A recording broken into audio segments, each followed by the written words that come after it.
Takk fyrir, gaman að sjá okkur.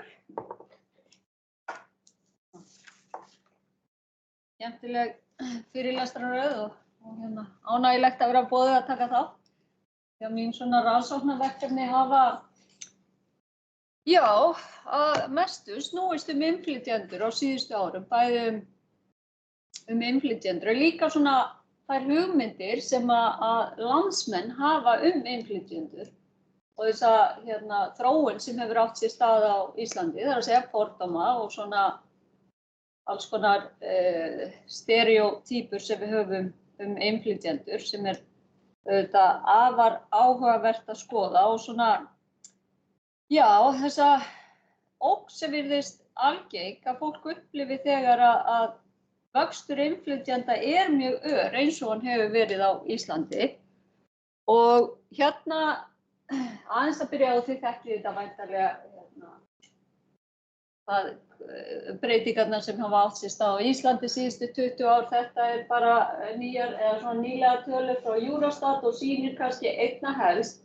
Þetta prósentuhlutfall íbúa með erlent ríkisfang á Norðurlöndunum 5 og sýnir kannski einna helst að á síðustu árum, þrátt fyrir að innflytjendur séu væntanlega, ekki væntanlega, þeir eru hærra hlutfall af til dæmis íbúum í Svíþjóð heldur en á Íslandi eða þá. En þá þess að nýlega þróun hröðust hér. Og þá hefur það vakið áhuga minn að skoða að því að við vitum úr rannsóknum að það sem gerist þegar að það verður mjög svona örvöxtur af innflytjendum eða öðrum minnihlutahópum að þá svona innfæddir, þeir sem fyrir eru, upplifa einhvers konar ógn, að sé einhverjar breytingar að gerast sem geta haft alls konar áhrif á samfélagið og leiðir til aukinna fordóma. Og við vitum það að rannsóknum að stór hluti Vesturlanda, það Pew Research Center sem hefur lagt fyrir kannanir á síðustu árum, þar sem þeir eru að meta svona viðhorf landsmanna í Evrópu og Bandaríkjunum, Ástralíu og svona meðal annars viðhorf til innflytjenda.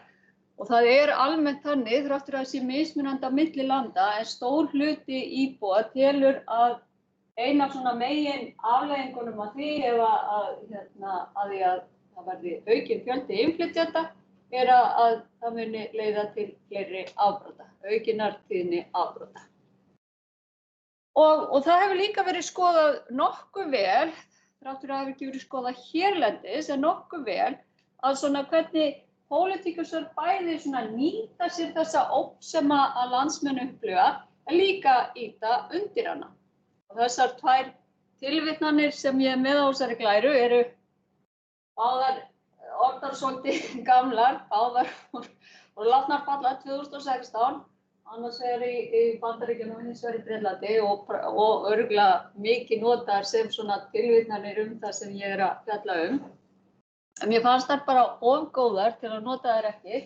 Annars var Trump þegar hann í kosningabaráttu sinni 2016 og svo Nigel Farage í samhengi við Brexit.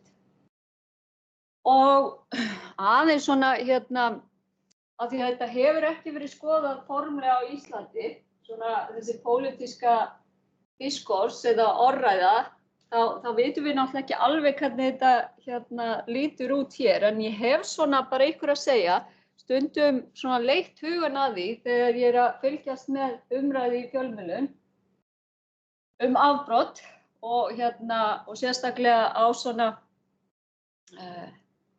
umræðu frá ákveðnum ráðherrum og ákveðnum fyrrverandi ráðherrum og aukna skipulagða brotastarfsemi á Íslandi og hið nýja Ísland, þennan nýja veruleika sem hættulegur veruleiki og svona.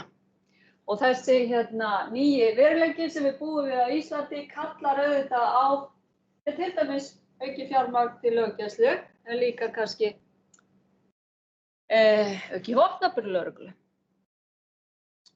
Og svona ef við, hvað nýtt á Íslandi? Það sem auðvitað nýtt bara við erum fjölbreyttari, við erum fjölmennari og svona ef við erum að skoða bara ofbeldi síðustu 10 ár þá hefur þeim fjölgað En ef við förum lengra aftur í tímann, þá erum við ekki að sjá neitt nýtt. Það er ekkert nýtt sem hefur ekki átt sér stað fyrir 20-30 árum.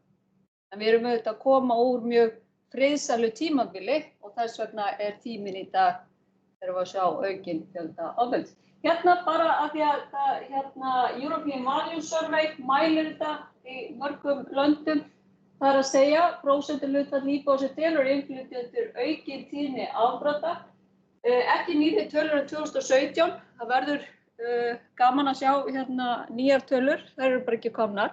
En þarna sjáum við að svona meirihlutin allavega á hinum Norðurlöndum telur að þetta sé afleið.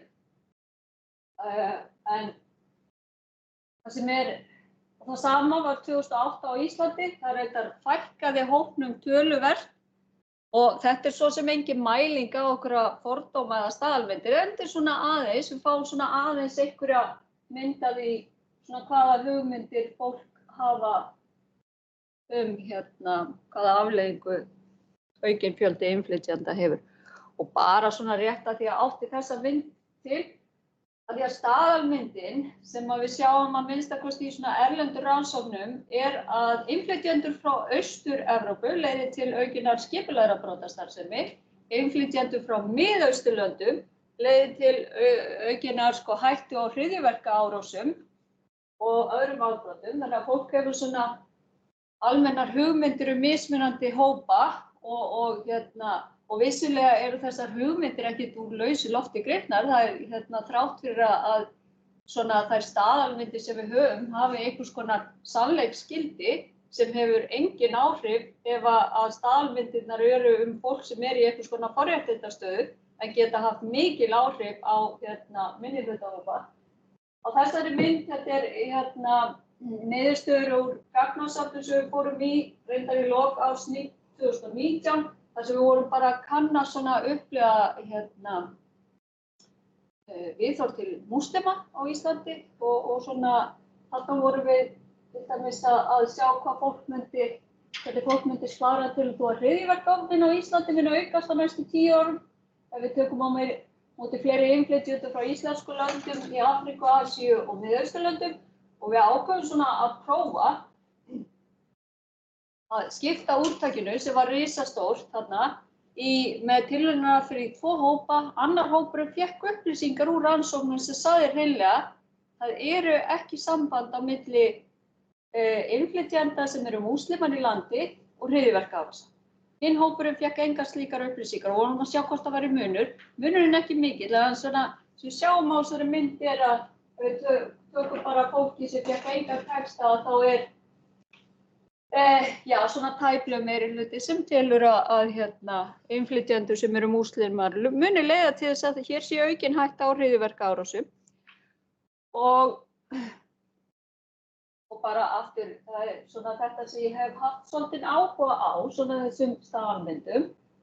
Og vegna þess að eins og ég segi, staðalmyndir, neikvæðar staðalmyndir getur þetta dregið úr getu innflytjenda til þess að tengja samfélaginu sem er afar mikilvægt. Bara þarna setti ég aðlögun, inngilding, mikið talað hér á árum áður mikilvægi þess að innflytjendur myndi aðlagast íslensku samfélagi. Verkefni innflytjenda var að aðlagast íslensku samfélagi. Svona á síðustu árum hafa fleiri talað mikilvægi inngildingar. Það er að segja að þetta er ekki bara verkefni innflytjenda, þetta er verkefni okkar sem samfélags að taka á móti innflytjendum og það ætti að vera hluti af stefnum í íslensku samfélagi. Það er svona það sem inngilding er, að allir fái að geti notið sín óháð uppruna. Og þetta er auðvitað bara tengsl við samfélagið, afar mikilvægt og sérstaklega hafa svona nýlega rannsóknir á þessu verið að tala að þessi tilfinning að fólk tilheyri samfélaginu, samfélaginu heilt eða einhverjum hópa inn í samfélaginu sé mikilvæg og sé í raun og veru mæling á hvort að inngilding hafi tekist.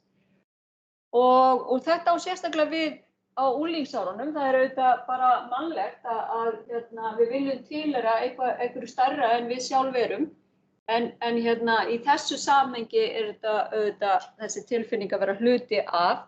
mikilvægt, þetta ýtir undir góða andlega heilsu, þátttöku í samfélaginu, skiljanlega og dregur úr allri frávagshegðun. Og svona, þetta afsakið þetta sumt á ensku, þetta verkefni í vinnslu, þannig að það væri gaman alveg að heyra í ykkur á eftir með einhverjar spurningar eða athugasemdir. Og þetta var svona það sem ég langaði að skoða, en ég ákvað að bæta við, bara vegna eftir svona lestur úr fræðunum, að skoða þetta svona. Það er að segja, þessi tilfinning, sense of belonging, eins og þetta er kallað á ensku, hvaða þýðingu hefur það til dæmis fyrir afbrot á ofbeldishegðun ungs fólks? Og þetta er það sem ég ætla að skoða. Bara aðeins að segja ykkur að þessar niðurstöður sem ég að fara að kynna byggja á frekar stóra gagnasafni. Við fórum í gagnaöflun 2023, lok árs 22, byrjun árs 23, þar sem við fórum inn í flesta, eiginlega alla, grunnskóla á höfuðborgarsvæðinu og framhaldsskóla. Við lögðum könnun fyrir svona rafrænt, nemendur svöruðu á iPad og í skólatíma, skólastund, þar sem að þá var svarhlutfallið okkar alveg einstaklega gott. Þau höfðu val, krakkarnir höfðu val að svara, en þau völdu eiginlega allar að svara, þannig að svarhlutfallið okkar var gott, við erum með stórt úrtak. Og bara þessi spurningalisti og þetta verkefni hluti af alþjóðlegu verkefni þar sem við erum 50, í tæplega 50 löndum að gera á sama tíma nákvæmlega samskonar gagnaöflun. Og bara, ég ætla ekki að fara yfir alla mælingar, en svona segja ykkur að innflytjendastaða í þessu gögnum þar sem ég að skoða ekki skilgreind á nákvæmlega sama hátt og gert hjá Hagstofunni. En þetta svona til að vera í samræmi við hin löndin og líka til að vera í samræmi við það sem fjallað í fræðunum. Fyrsta kynslóð það bara einhvers sem það ekki nóg að vera fæddur erlendis, heldur þarf líka að minnsta þessi annað foreldri sem fætt utan Íslands. Byrja hérna á að því að munið, þetta það sem ég að fara að skoða, þannig að upplifið mismunun sem mikilvægur þáttur sem dregur úr þessari tilfinningu að þú tilheyrir samfélaginu, þar að segja þú upplifir að þessi mismunað og svona bara lýsandi aðeins, þá sjáum við líka hvernig þetta mælt. Þú veist, ef við skoðum til dæmis bara mér fyrst á hópur sem tilheyri hafi það verra en annað fólk í þessu landi, þá þetta hátt eða lágt hlutfall. Þetta allavega þau sem eru af fyrstu kynslóðar, þau sem eru fyrsta kynslóð innflytjendar og mun líklegri til þess að segja já við þessu. Og ætla bara að hoppa beint í þetta er svona þessi helsta mæling. Mér finnst ég vera hluti af hópi sem beittur óréttlæti á Íslandi.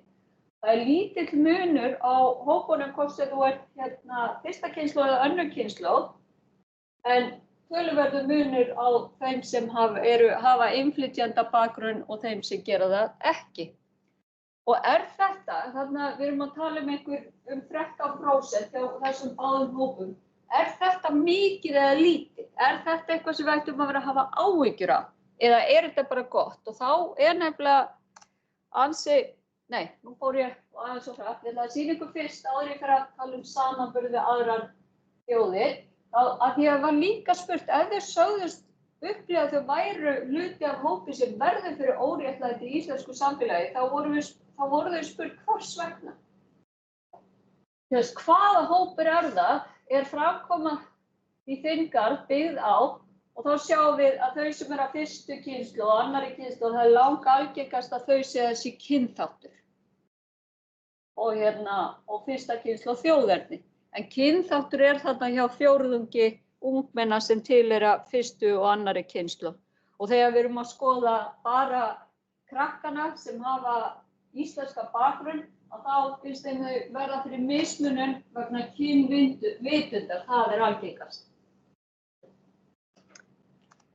Aftur, ég hluti af hópi sem beittur óréttlæti í mínu landi. Hvernig þetta í samanburði við ungmenni, þar að segja krakka á sama aldri á öðrum Norðurlöndum, og sjáum við erum við bara með fyrstu kynslóðina, að þá svona í samanburði við hvernig þetta til dæmis í Danmörku, Noregi og Svíþjóð, að þá eru þessi 13% ekki mjög stór hópur. Eða hann að minnstakosti töluvert minni en í hinum löndunum. Það eru þriðjungur fyrstu kynslóðar ungmenna í Svíþjóð sem telja sig vera beitt einhvers konar óréttlæti eða verða fyrir mismunun. Og sama saga með aðrar kynslóð, munurinn eiginlega meiri. Þar ef við sjáum Noregur, Danmörk og Svíþjóð, það er miklu algengara að innflytjendur þar upplifi einhvers konar mismunun. Þetta velti ég fyrir mér, það vegna þess að við erum að taka betur á móti innflytjendum á Íslandi heldur en á hinum Norðurlöndunum, eða það vegna þess að innflytjenda saga á hinum Norðurlöndunum lengri en okkar og það svona umræða til dæmis kynþáttamismunum, mismunun miklu meiri. Fólk svona ungt, fólk meðvitaðar það. Ég veit það ekki, ég get ekki svarað því með mínu gögnum, en þetta svona kannski eitthvað til að velta fyrir sér. Þarna erum við að skoða tengsl við skólann, af því að við vitum þá rannsóknum að tengsl við skólaumhverfið afar mikilvægt fyrir margar ástæður og við mælum þetta bara með þessum 3 spurningum. Ég myndi sakna skóla míns ef ég þyrfti að flytja. Og við sjáum þarna einhvern mun á milli eftir innflytjendastöðu, hann þó ekki mjög mikill og við sjáum að stærsti hópurinn á meðal þeirra sem eru hluti af annarri kynslóð innflytjenda sem segjast sakna skóla síns. Og svona ef þetta skoðað í samanburði við ungmenna á öðrum Norðurlöndum, þá sjáum við að þarna ekki mikill munur. Og ég dreg þetta síðan saman rétt á eftir og með jafnaldrana þá kannski skiljanlega að fyrsta kynslóð innflytjenda ólíklegri til þess að tengjast jafnöldrum eða vera hluti af jafningjahópi eða vinahópi sem hefur verið til í ár eða lengur. Það þannig sem við mælum það.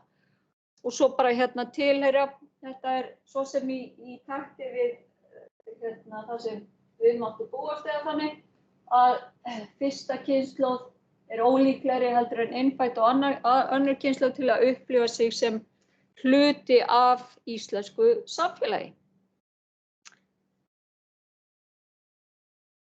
Og þetta mjög svipað á milli Norðurlandana. Það sem ólíkt og kannski áhugavert á milli þessara 5 Norðurlanda að krakkarnir sem hafa íslenskan bakgrunn á Íslandi ólíklegri til að upplifa þau tilheyri íslensku samfélagi heldur en sænskir krakkar í Svíþjóð, til dæmis. Eða ég hefði átt að segja norskir krakkar í Noregi, af því að þar 94,4% sem segist bara tilheyra. Mér finnst ég vera hluti af samfélagi þessa lands. Og rétt aðeins, að tíminn líður, ég ætla ekki að staldra við þetta og ég ekki að sýna mig.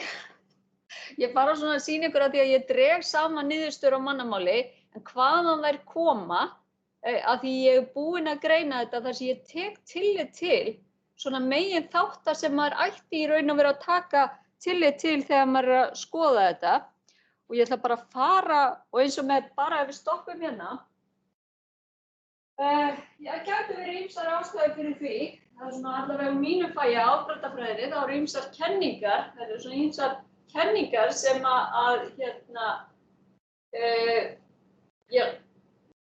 sem geta skýrt það af hverju ungir innflytjendur væru líklegri til þess að brjóta af sér heldur en innfæddir. Það bara ýmsar ástæður fyrir því, þannig að það væri ekkert í raun og veru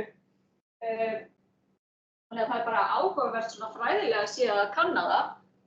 Og þarna til dæmis bara í þessu svona að taka tillit til bara svona fárra meginþáttar sem við vitum að skiptir miklu máli hvað varðar afbrot og ofbeldi ungmenna. Og við sjáum til dæmis að munurinn þegar við erum að bera saman krakka af annarri kynslóð og innfædda, eða krakka með íslenska bakgrunn á Íslandi, og þá engin munur. Krakkar af fyrstu kynslóð eru ólíklegri til að brjóta af sér heldur en innfædd. Og bara svona draga þetta saman, Þegar við erum að skoða þessa upplifaða mismunun sem afar mikilvæg, að þá vitum við það, eða þá sýna gögnin það að ungir innflytjendur eru líklegir til að upplifa mismunun og sko það sem skiptir máli meðal ungra innflytjenda af fyrstu kynslóð, ef maður skoðar það ef til vill skiljanlegt svona, ef þú ert í hópi sem að einhverju leyti minnihlutahópur, það líklegt að þú upplifir meiri mismunun heldur en ef þú ert ekki í þannig hópi. En hvað það til dæmis bara ef við skoðum hópinn bara sérstaklega meðal þeirra sem eru fyrstu kynslóðar? Það einhver sérstakur hópur þar? Já, það eru krakkarnir sem koma frá löndum utan Vesturlanda, utan Evrópu og utan þessara megin enskumælandi landa. Það vegna þessa tungumálsins? Það vegna þess að þau eru öðruvísi á litin? Já, ég get ekki svarað það, ég ekki með mælingu á kynþætti, en það allavega áhugavert. En þetta eru líka krakkarnir sem flytja til Íslands seinna. Það að segja þau sem flytja til Íslands áður en þau verða 6 ára, þau eru ólíklegir til að upplifa mismunun. En það sem líka svona kannski ánægjulegt, að hlutfallslega færri ungir innflytjendur hér á landi upplifa mismunun heldur en á öðrum Norðurlöndum. Og þegar við skoðum tengsl við skólann, þá engin munur, ekki á Íslandi, og þetta mikilvægt. Ungir innflytjendur á Íslandi hafa svipuð tengsl við skólaumhverfið og krakkar með íslenska bakgrunn. En þau eru ólíklegri til þess að vera hluti af jafningjahópi eða vinahópi, sérstaklega fyrsta kynslóð. Það reyndar ekki við aðra kynslóð. Og þetta á við Ísland sérstaklega, frekar en á hinum Norðurlöndunum. Og það var eins og ég átti svo sem von á, að upplifuð mismunun dregur úr tilfinningunni á að tilheyra samfélaginu, og þetta í samræmi við nýlega eiginlega rannsókn sem var að koma þar sem að Eyrún Eyþórsdóttir tók svona ítarleg viðtöl við innflytjendur á Íslandi, og þar sem þau voru að lýsa því hvað alls konar mismunun sem þau verða fyrir svona í sínu daglega lífi, og þau lýstu því í viðtölunum að þau upplifðu sem sagt að afleiðingi var svona að þau væru ekki hluti af samfélaginu og þau drægju sig svolítið tilbaka.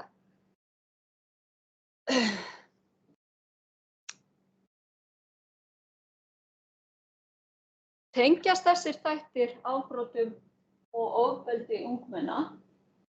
Já, tengsl við skólaumhverfi dregur úr afbrotum og ofbeldi meðal ungs fólks. Skiptir miklu máli. Og ég skoðaði sérstaklega hvort að þetta væri þessi tengsl við skólaumhverfi og tengsl við jafnaldra, hvort það skiptir meira máli fyrir unga innflytjendur heldur en og ungmenni með íslenska bakgrunn, og það ekki þannig.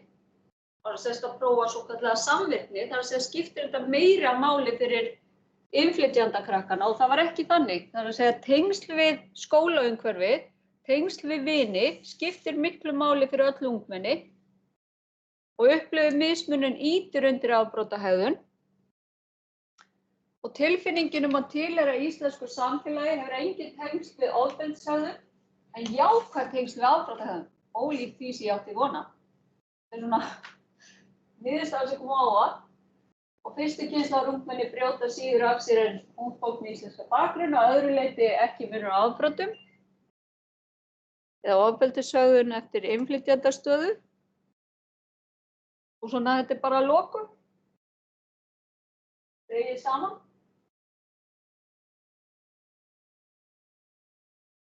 Já, takk fyrir.